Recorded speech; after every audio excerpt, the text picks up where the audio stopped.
Good evening. Welcome. I know who is here. I assume some of you watch me from home.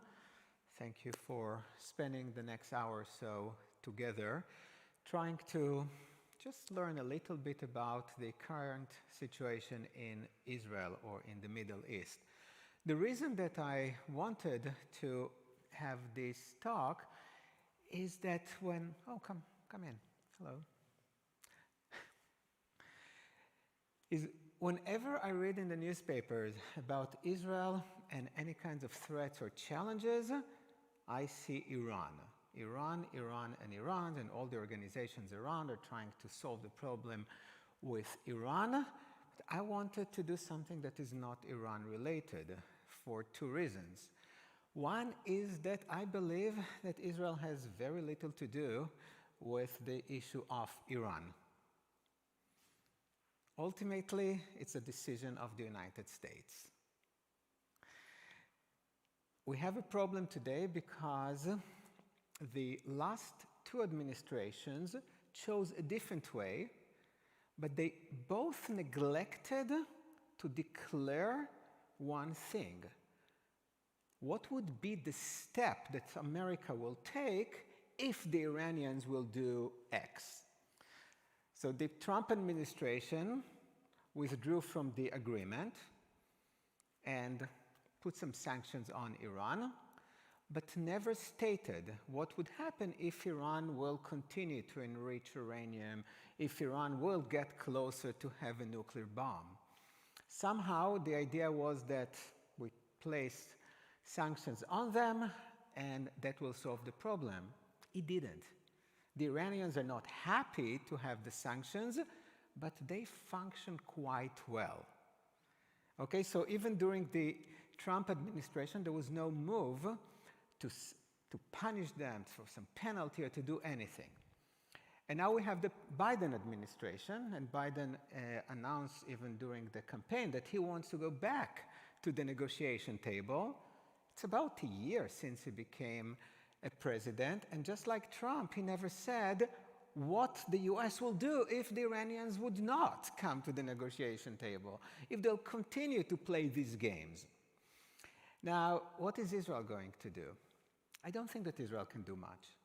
Let's just assume that Israel has the capability to destroy the nuclear facilities in Iran, and this is not an easy yes. But Israel cannot do such a move without a green light from the United States. It really needs the US for many different, militarily and definitely politically. If Israel or Netanyahu could not do it during the Trump administration, and Trump basically allowed Netanyahu to do anything he wanted, there is no chance, in my opinion, that Naftali Bennett, the current prime minister, will get a green light from Biden or Tony Blinken, who do not want to get involved in a war in the Middle East. Okay, so it's a big problem. Please don't misunderstand me. It might be very dangerous, but when you read and listen to the experts, the military and security experts in Israel, they focus on other issues that they see as mostly threats, some small opportunities, issues that they can do things to mitigate or at least to get prepared for.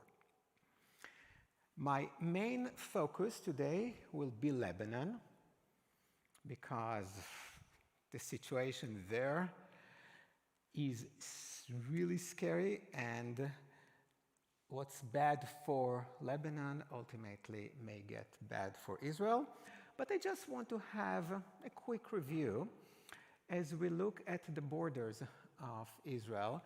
Now, before you came, I met with a bat mitzvah kid, with Grace, who's having her bat mitzvah this Saturday. She looked at the map, and then I realized why she was a little bit perplexed, because it seems like Israel is so huge, and all the other countries are so tiny.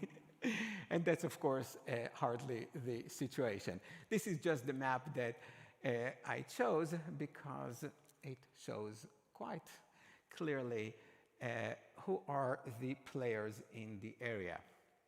So let's start from south, okay? Egypt. Egypt has been the arch enemy of Israel until the late 70s. Egypt was the leader of the Arab world. Egypt wanted to destroy Israel. Egypt wanted to help the Palestinians to get rid of Israel. It didn't work out well. The day in which Egypt realized that it is not going to destroy Israel, and Israel realized that it's not going to get rid of this tension, was the Yom Kippur War. We all know and love to talk about the 67 War, the Six-Day War, in which Israel gained huge victory, mainly because Israel was able to destroy the entire Egyptian Air Force when it was still on the ground. So they started without an Air Force. They had no chance.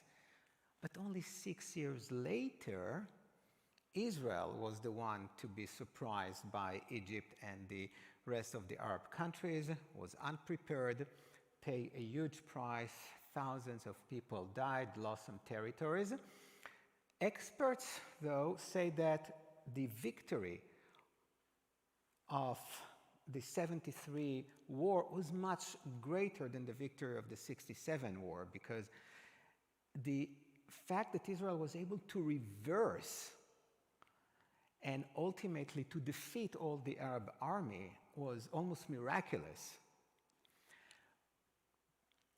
But the price again was very high, and because of that, 4 years later, then the Prime Minister of Egypt, the President of Egypt, Anwar Sadat, said that he was willing to come to Jerusalem. And almost nobody believed him. They thought of like the Trojan horse or something like that. Even when his plane landed in Ben Gurion in Tel Aviv, people could not believe. And then he got out of the plane and started to talk about having peace, realizing that he will not destroy Israel, and enough blood was shed. Last month, it was the 40th, I don't know if you can say Yortzeit, but 40th anniversary of Sadat's assassination, because short time later, he paid with his life. The relationship in Israel with Egypt are known as a cold peace. After it was Begin, Jimmy Carter, and Sadat signed the agreement, everyone in Israel wanted to go to Egypt because they thought, wow, now we have peace. They are our friends. So for months, everyone from Israel just went to Egypt. You know how many Egyptians visited Israel? Maybe one. They really didn't want to come because for them, Israel was still the enemy, and many Egyptians, and still today, believe that the peace is temporary. However, 40 years later, the peace is stable, and Egypt has known some difficult times. 2011, during the Arab Spring, there was a revolution there, and people thought, okay, that's over, but no. Morsi, the president that lasted for 2 years, even though he was part of the Muslim Brotherhood, still kept the agreement with Israel, and now the president al-Sisi still keeps it alive. I was very impressed with Israel's new prime minister, Naftali Bennett. One of the first things he did was to meet with the Egyptian president. Netanyahu and al-Sisi had horrible relationships. They have not met for more than a decade. But Bennett wanted to make a point. We have to restore, or we have to develop our relationship and make them better for the sake of both countries. It's not going to be really fast, but there is a lot that both countries can help each other. Economy, health. Israel has a lot of natural gas that the Egyptians want, and there are some plans. Egypt is quite stable right now, and I don't think that there is a reason to worry. Any questions or any comments about Egypt and Israel? Okay, so let's move on to Jordan. I don't think it's going to work. Jordan, as you can see, shares a huge border with Israel. Jordan, like Egypt, has been an enemy of Israel, involved in many wars. Let me just say a few things about the history of Jordan, which is important. Jordan got its independence more or less the same time that Israel got, actually the same time that Syria, Lebanon, between 1946 and 1948, and actually Egypt got its, modern Egypt at least, got its independence around the same time. But Egypt has always been Egypt, and Jordan was a new entity. It all started in 1916 with the Arab rebellion during the First World War. The Arabs rebelled against the Ottoman Empire, against the Turk, and were promised by the Brits and the French to get a lot of land. And many of them were ready now to have their own countries with a lot of land and a lot of power. Part of the promise was that the land that they will be receiving will include Palestine, which was the name of Israel since the Roman Empire until 1948. Only that in 1917, only a year after they got all their promises, we have the Balfour Declaration that promised a Jewish state for the Jews in the land of Palestine or Israel. They were not happy, and they thought that they would be able to get rid of Israel, especially when they collaborate with all the Arab nations. It didn't really work out well. But when they were finally established as a state, their first king was King Abdullah. The current King Abdullah is the great-grandson of the first. In 1948, something that we normally don't mention, they occupied the West Bank. So Israel did not control the West Bank. They occupied it and annexed it. And they got a lot of criticism from the Arab world. Why are you taking over this land that belongs to the Palestinians? But before they found a solution to it, 1967, they lost the West Bank, and for us even more important is Jerusalem, right, with the Kotel and the old city. They lost it to Israel, and in 1989, they said that they have absolutely no interest anymore in the West Bank, and it belongs to the Palestinians, but they have no interest. In 1994, they decided to be the second country to form a peace agreement with Israel. The relationship has never been particularly warm. It seems like during the time of Rabin, who was assassinated in 1996, and King Hussein, the father of King Abdullah, who died about 21 years ago, they had close relationship, and I remember when Rabin was assassinated, King Hussein came to the funeral. It was a big deal. He had relationship with some of the Israeli leaders even before the peace agreement.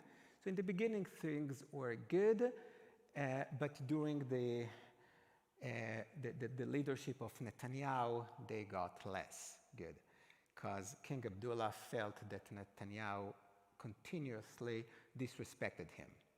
Now, with the new government, things seem to be a little bit better.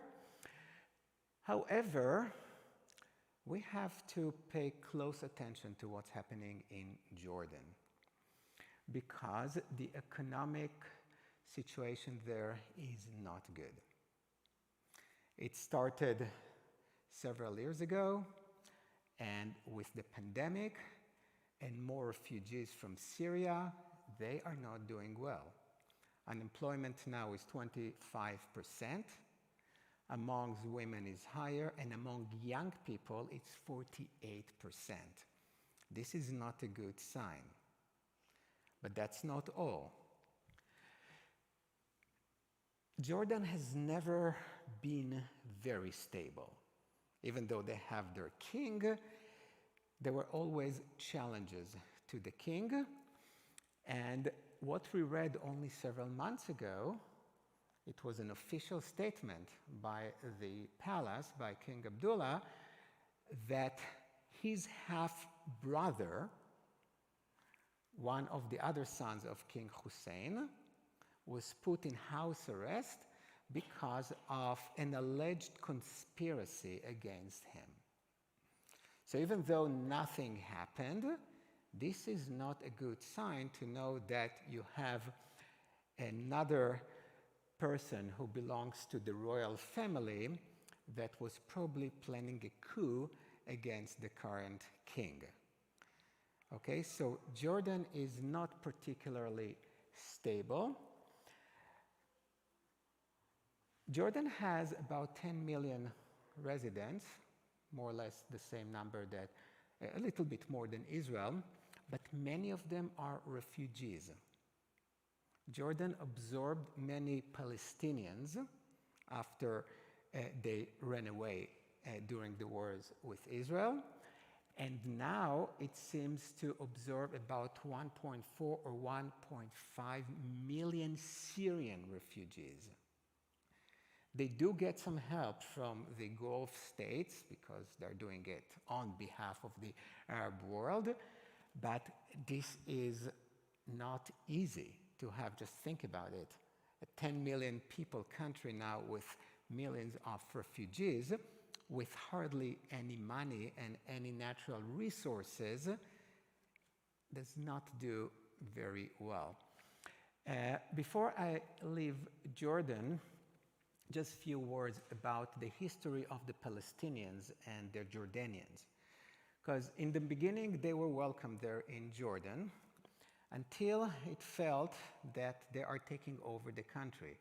So in 1970, King Hussein started almost a massacre against them and expelled many of them. It's called the Black September. It's a name of a famous terrorist organization, but that's when King Hussein made it very clear to the Palestinians, you are not going to stay in my place, in my country, attacking Israel and then encouraging Israel to retaliate against Jordan. And that's exactly what happened. So he said, you want to do that? Out. Where did they go? They went to Lebanon, to which I will get soon. Okay, so the reason that some Israeli security experts are worried is the economy and the potential for political instability, which normally go hand in hand, as when money is short, when there is a lot of pressure, there is less political stability. Now, King Abdullah II, the current king, has never been perceived by the Jordanian as a fully capable leader. He was the son that King Hussein chose.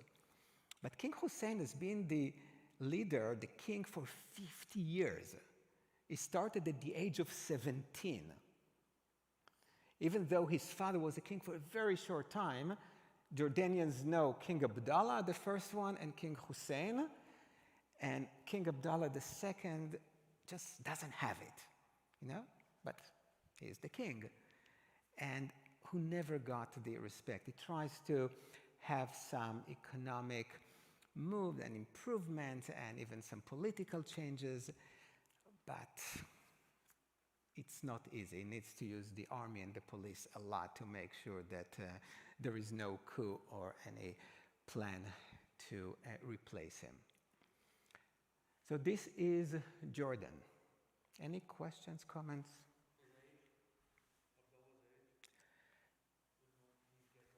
I believe I didn't check it for a while, probably mid-50s.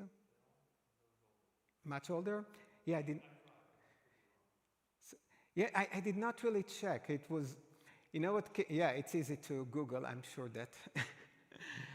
um, yeah, it was always King Hussein and his son, and I had to do the math and realize that he's been the king for more than 20 years. It seems like King Hussein had just died.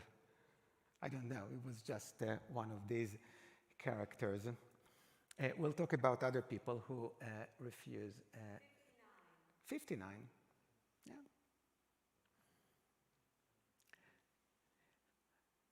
I don't know if you followed, they discovered that he is a multimillionaire. He has real estate everywhere in the world. He's worth at least $100 million.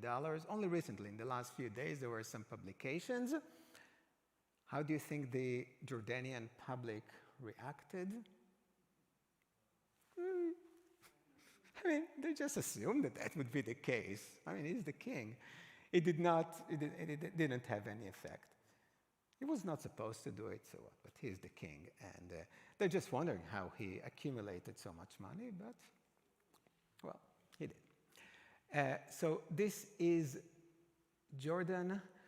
I hope that the relationship between Jordan and Israel will get better with the new Israeli government that is quite surprisingly doing more than people had expected them to do.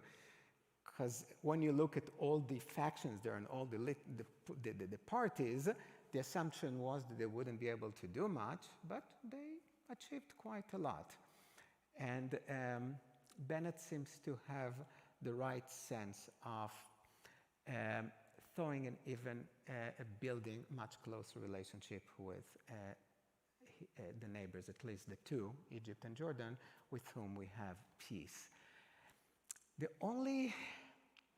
other sign that you don't read about it, but I was not thrilled to read about it in the newspapers, is that now Jordan, as you look up, started to restore relationship with Syria.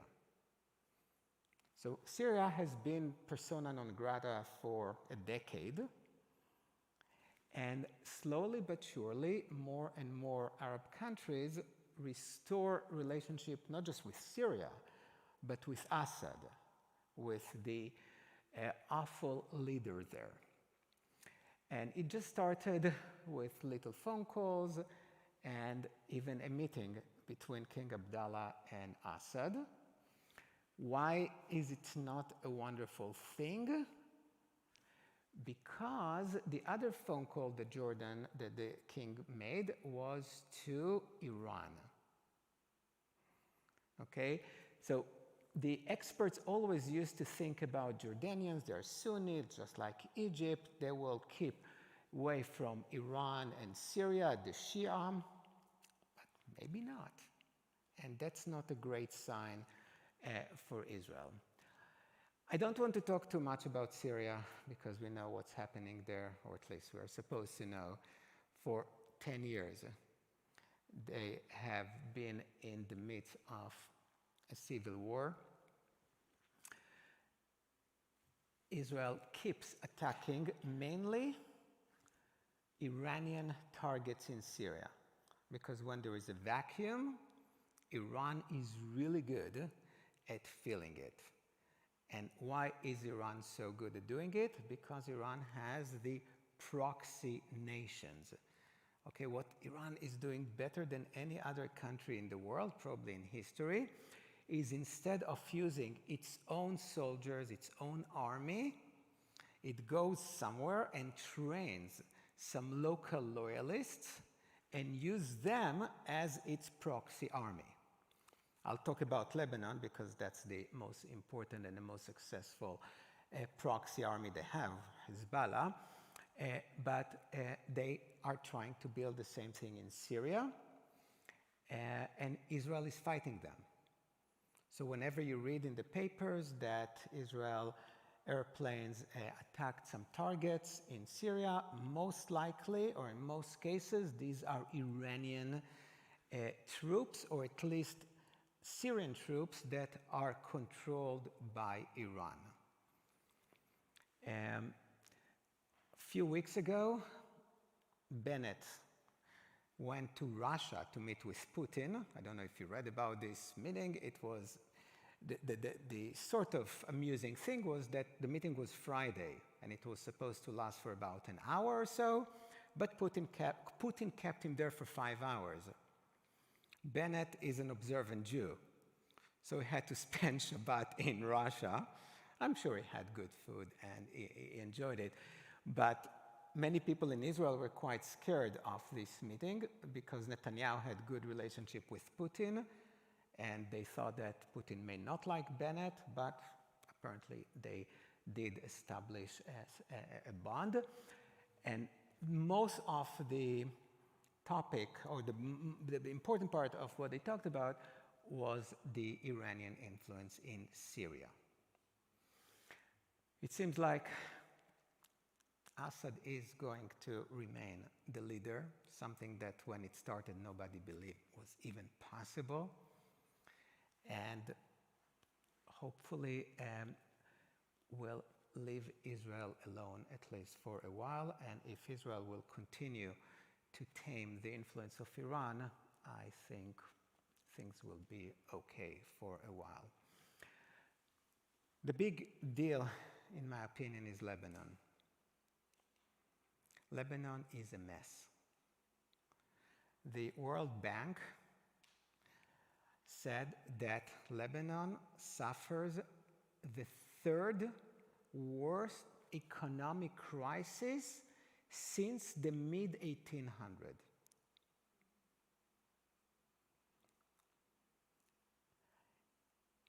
I'll just give you a few examples to understand what's happening there economically.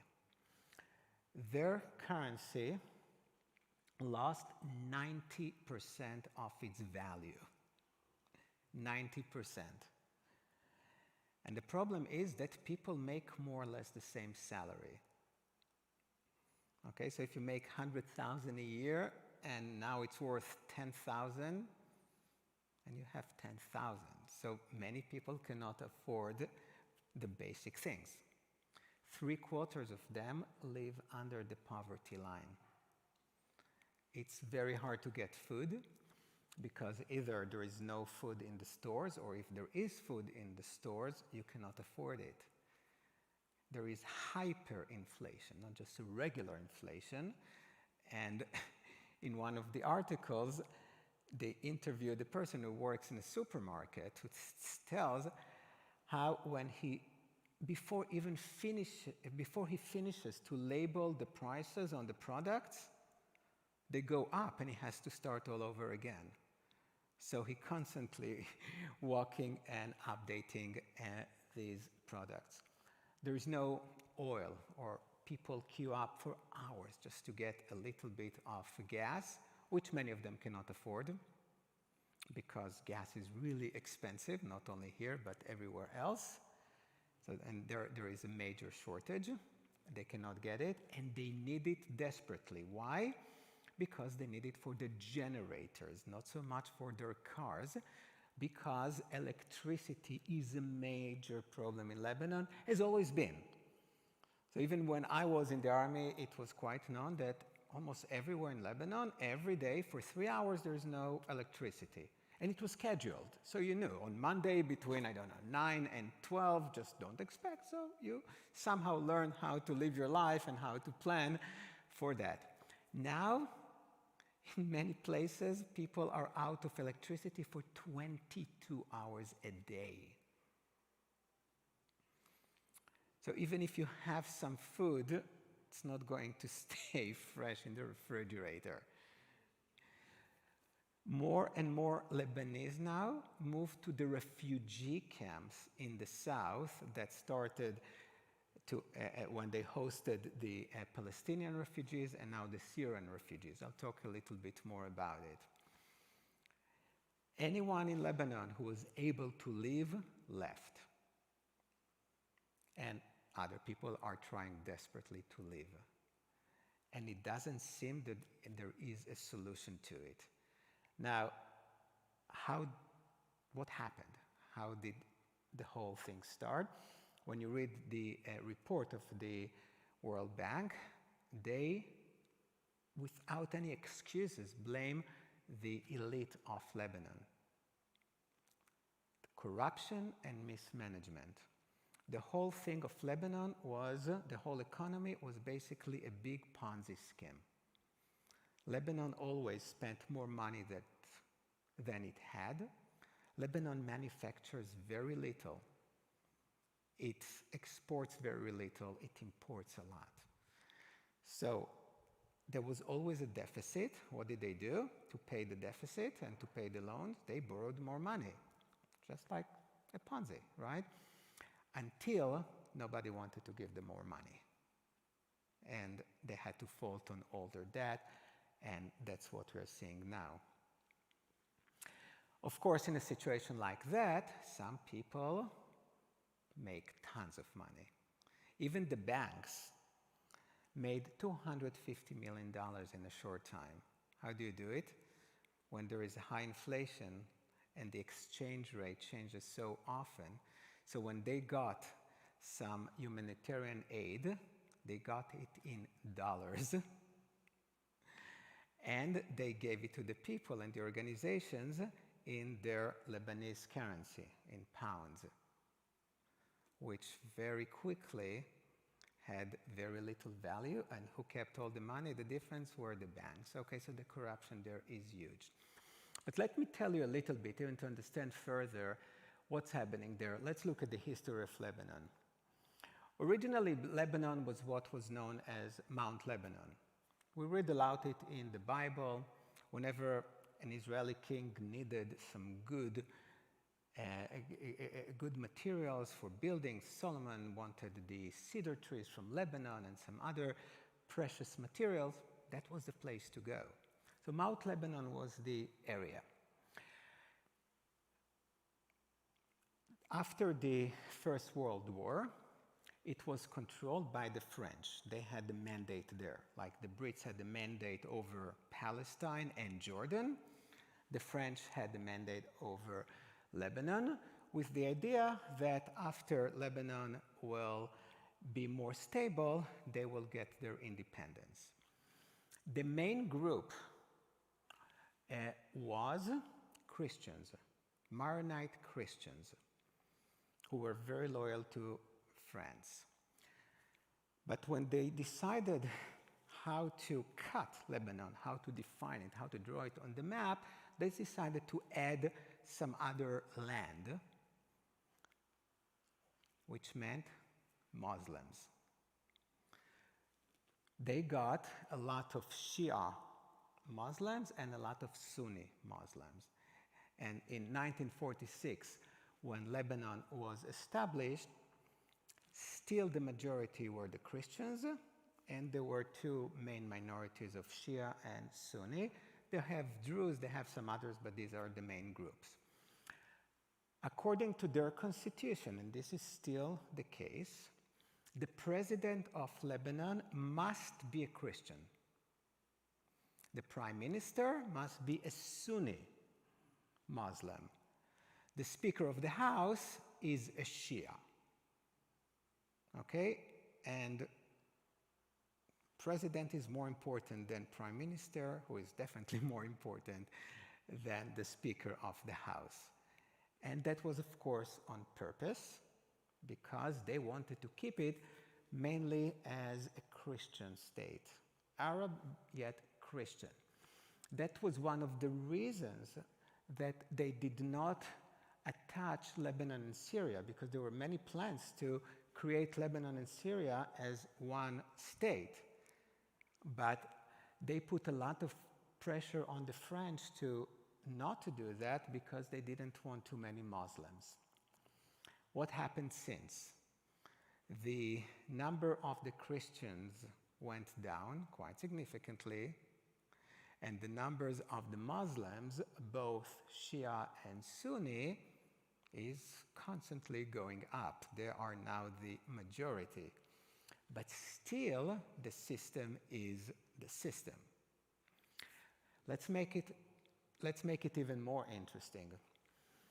After the 48 war and 67, Arabs from Israel ran away to southern Lebanon. Okay, if you look up, you can see the border there, and Lebanon accepted them and allowed them to stay in South Lebanon. So they had Palestinian refugees there forever. These are awful refugee camps to this day. The amount of poverty and sewage on the street, it's as bad as you can imagine, if not worse. I already mentioned that at one point, the Jordanians went to Arafat and the PLO and others and say, get out of Jordan, and where did they go? Southern Lebanon. So now there are many more Palestinians there and terrorist organizations. Even though in 1981 and 82 during the Lebanon War, Israel forced Arafat out of Lebanon, still, this is the place. Making things worse, the organization that controls South Lebanon is Hezbollah. Hezbollah is financed, trained, armed by Iran. Only a week ago or so, the head of Hezbollah, Sheikh Nasrallah, said that he has 100,000 soldiers. Now, in the Middle East, everyone who tried to buy a little thing knows that you always exaggerate and there is a way, but Hezbollah is an army within Lebanon that is stronger than the Lebanese army. And they are 100%, not 90%, controlled by Iran. Okay, so if I said that Iran does not keep the Israelis up at night, what I actually meant to say, it's not the nuclear bomb that keeps them up, but more their influence in Lebanon and in Syria at this point, and I'm not even going to discuss tonight the influence on the Gaza Strip and the Palestinians. Because of all these religious groups, these sectors, in 1975, a civil war started in Lebanon that lasted until 1990, 16 years of civil war. During that time, the Palestinians from the south often attacked Israel, which resulted in Israel attacking Lebanon. 82, I already mentioned the war against them, and Israel occupied a big part of southern Lebanon. To make things even worse, Syria came into Lebanon and stayed there for over 20 years under the idea that they have to help Lebanon, to help there to be stable. They refused to leave until 2005. Okay, so Lebanon was always a mess, but at least the economy there was okay for two main reasons. There are many wealthy Lebanese who live outside, and they consistently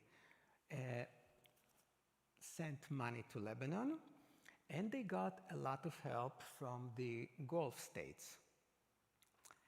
That doesn't happen anymore.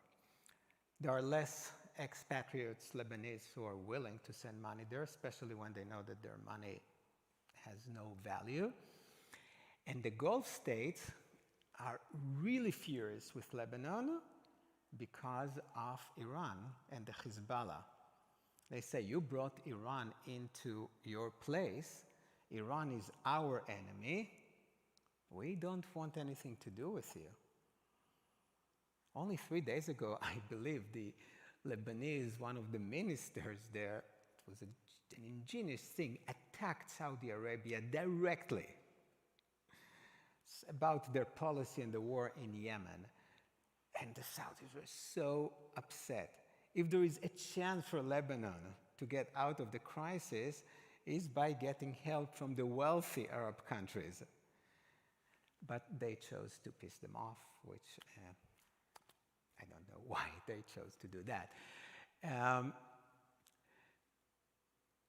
The fear of Israel is based on two plausible scenarios. One of them is that Hezbollah will take advantage of the instability in Lebanon, take over the country, and they can do it. So this is scenario one. I just want to explain one thing about how does a state allows a militia to remain and be independent of the control of the state. Anyone who took any class in political science, the first thing you're learning is that the definition of a state is when it has monopoly of violence, of the army, of the military. Lebanon, after the civil war was over, there were many different militias and paramilitary groups and other. They all had to disarm, except of Hezbollah. The reason behind it was that Hezbollah will protect Lebanon from Israel. So they say, okay, you stay in the south, you can keep your weapon, you can keep your soldiers, just take care of the Palestinian refugees there and keep Israel away. Only that Hezbollah more or less took over Lebanon. Now they're in the part of the government, and they are the strongest. Now, I mentioned already that despite the fact that the currency there lost 90% of its value, people make more or less the same amount of money. There was no raise of 90% or 900%. It's true for the soldiers too. So what kind of motivation would a soldier have when they make something like $50 a month and cannot pay rent or buy food? It got to a situation now in which they try to employ the soldiers in shifts to allow them to have a second job, something that does not exist anywhere.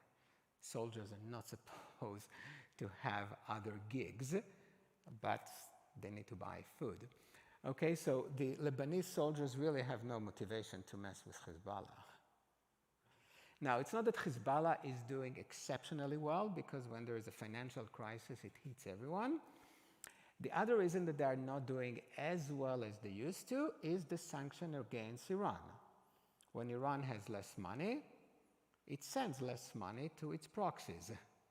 And Hezbollah as Iranian proxy is getting less, but they are still extremely strong and very well motivated.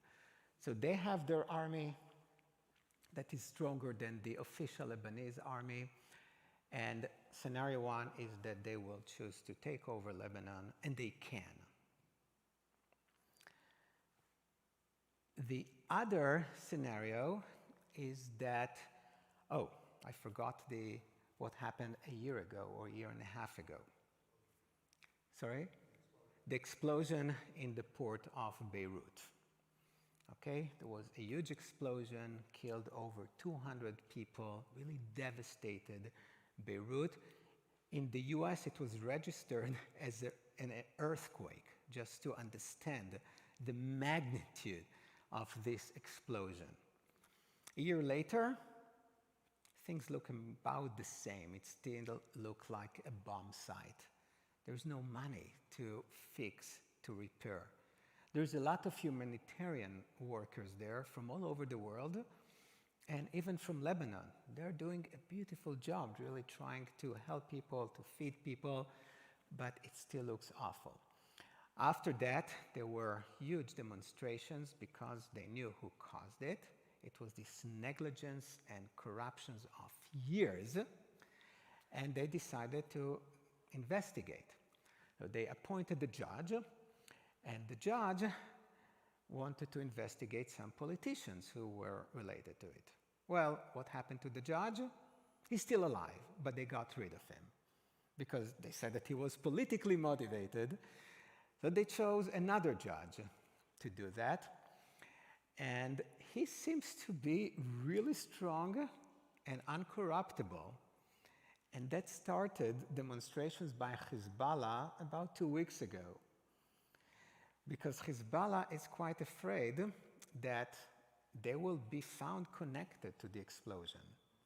And they try to get more support, not only of the Palestinians and the Shia, but they want to get support of the Lebanese, and it's not really working out well if they were found at least partly responsible for the explosion.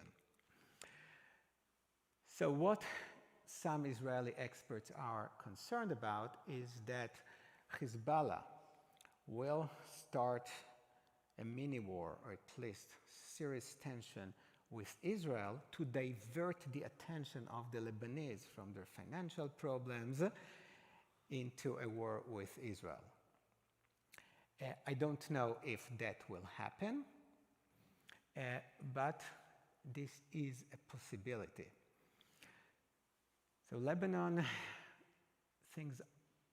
even though there is a prime minister now after almost a year with no prime minister, it doesn't seem like he has the ability to do something. The world and the Gulf states are quite desperate and are not willing to help. Iranians are not in a position to help, and my hope is that Israel will not end up paying the price for what's happening there. So this is my quick review of the non-nuclear Iran problems of the region. I was planning to speak for about 40-45 minutes, and if you have any questions or comments or clarifications.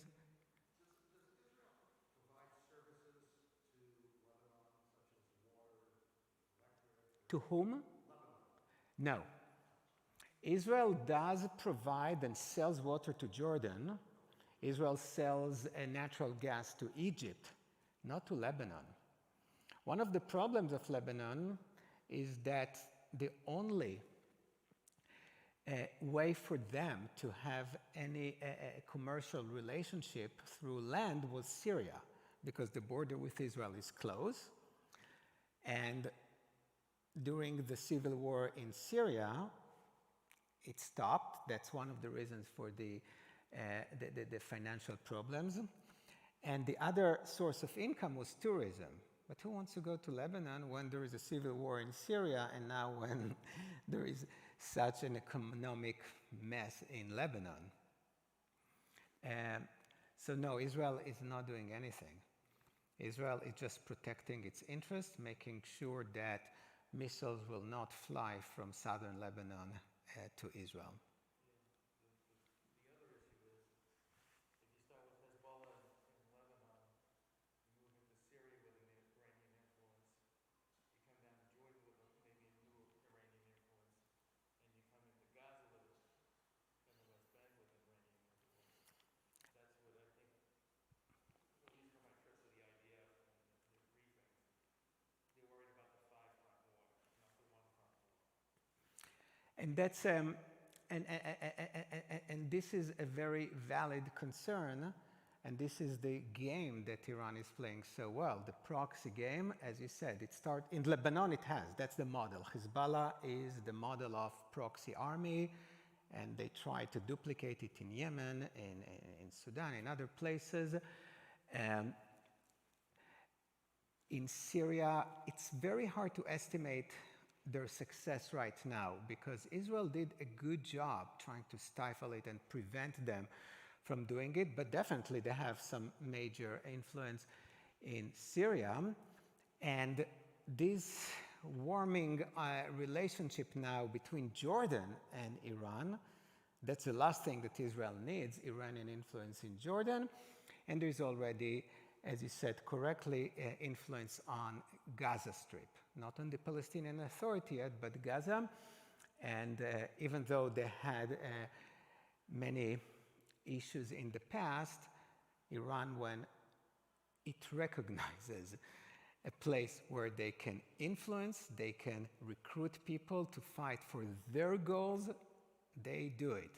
All of a sudden, the differences between Sunni and Shia are not important. We love you even though you're Sunni, it's okay, as long as you are willing to attack Israel and to do what we ask you to do. Luckily, they don't have enough disposable income to invest in these proxies as they would like to. But that's definitely a major concern. Any other?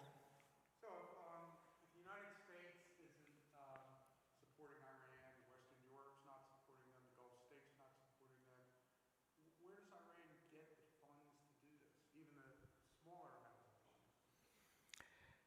So there is sanctions, but Iran finds way. First of all, there are places that buy from Iran, buy oil, buy metal, they have a lot of it. There is strong industry in Iran. It has a greater potential, and European and American companies don't invest there, but still they find ways to export goods, and they're very unhappy not to have as much as they want to, but they know how to do it. This empire, or this country, has been around for thousands of years, and they know how to. Even during the crisis in Lebanon, there is no oil. What Hezbollah did was to bring oil from Iran, even though it's forbidden, even though the president was really upset because you're not supposed to buy oil from Iran because then you have issues with Europe and America, but Hezbollah do whatever they want. So when there is a need for weapon, for what they are selling, especially oil, they find ways. I'm not saying that life is good in Iran.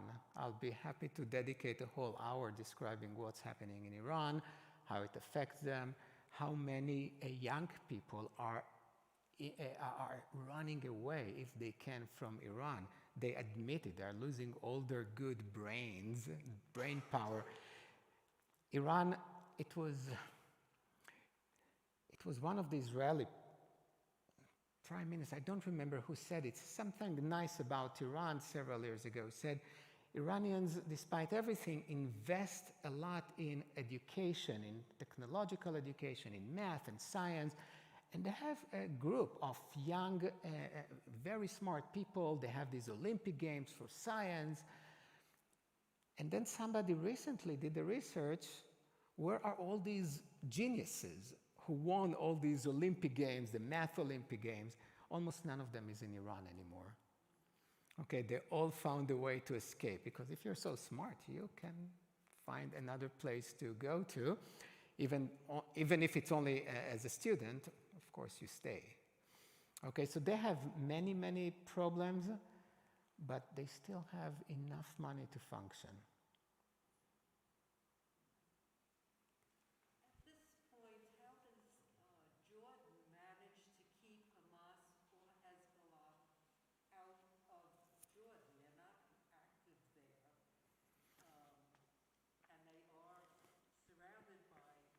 they are surrounded by Gaza and Lebanon. So no, Jordan does not share a border with Lebanon. No, but they could come through via Syria. And that's why I said, and Harold also alluded to that it was clear that Jordan will not allow anyone to come down from Syria, meaning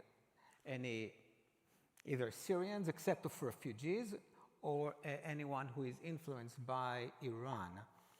And now with this very new, it's just happening in the last weeks, it seems like this improving relationship with Syria and then with Iran, there are some people who start to be a little bit concerned about it.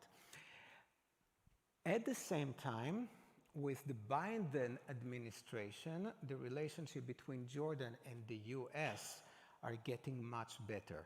Because during the Trump administration, there was almost no connection there. There was no dialogue whatsoever because the Jordanian felt that the Abraham Accord and everything else was against them.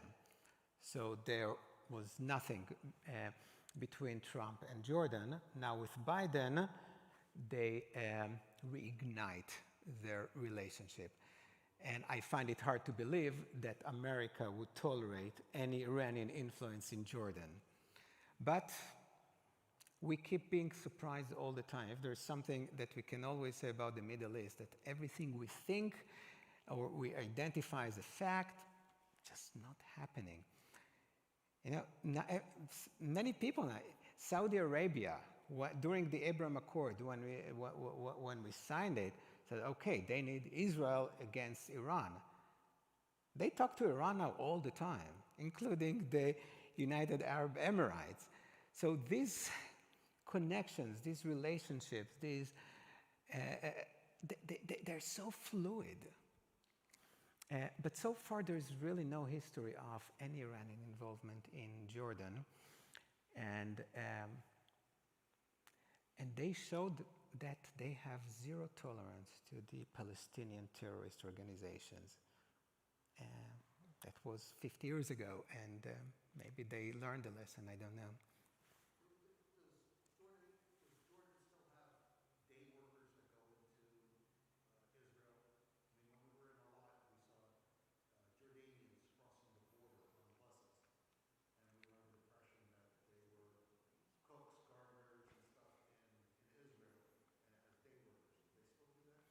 Yeah, but this is still a small number. I don't think it has any real impact on the economy. But yeah, as I was preparing to the class, I noticed what I said in the beginning, that all these countries got their independence about the same time, within 2 years, between 1946 and 1948. And I have to tell you that I felt very high level of pride, because when you look at Israel, which is, as you all know, is much tinier than all these places, where is Israel now in 2021, despite all the problems and challenges, and where all the other countries are? And when you look at some of them with their natural resources and numbers and the way they started, it's mind-boggling. It's really, because, you know, you start about the same time, all of them together just want to destroy you constantly, and many of them just got themselves into huge trouble, and Israel is flourishing, which is What do the experts say about Lebanon if there's a complete takeover by Hezbollah in relation to a problem for Israel?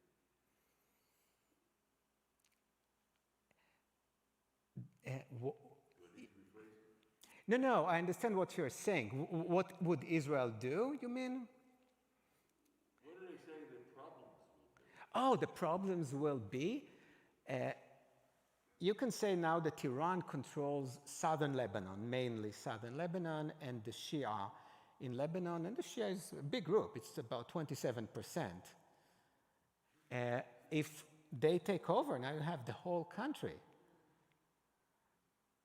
And that cannot be good. And the Iranians, and forget about what Hezbollah can do to Israel. Now Iran is welcome in. So think about intelligence, think about more sophisticated missiles that Iran has. Iran has really good stuff. America and Israel were surprised about a year and a half ago when they realized how advanced their missile technology is.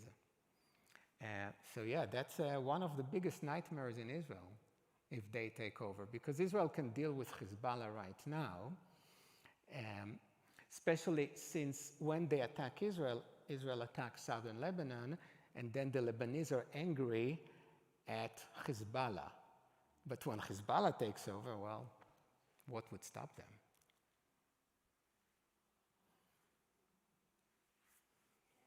Can Israel count on any of the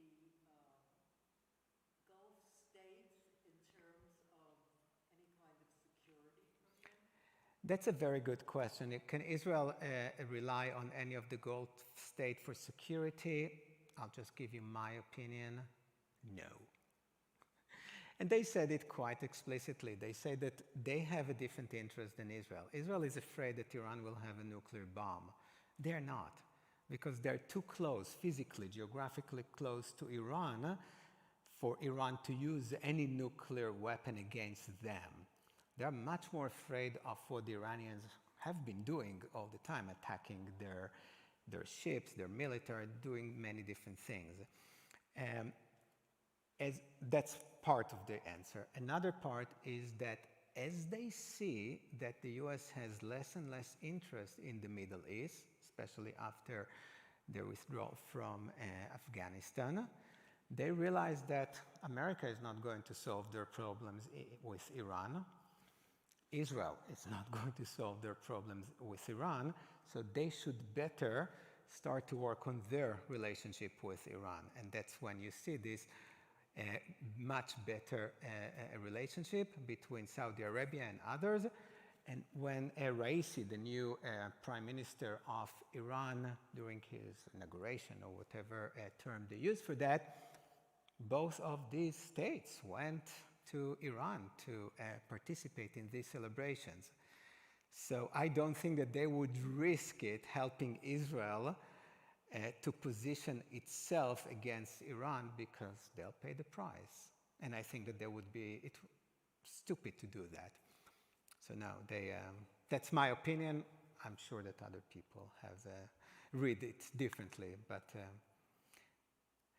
and the third one, if you want, is that this relationship is new. Right? It's a year and a change. It looks nice, and there is some really nice cooperation in different things, but it's still new. What about Israel's relationship with the United Arab Emirates? It's perfectly fine. It's good. I spoke about it the other day. There are many great achievements, and students go back and forth, and people are having weddings, ultra-Orthodox having kosher weddings in Dubai, because Israel did not allow it because of COVID, so they went to Dubai, and it's really good. But they're not going to protect Israel from Iran. At least not in the foreseeable future.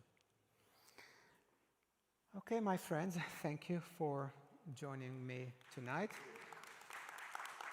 If you're interested in something completely different next week, some not heavy, but interesting text study from the Talmud, join me. We will do it, not here, we'll do it around tables with actual text and the old-fashioned Torah study. Thank you, and thank you if anyone was watching.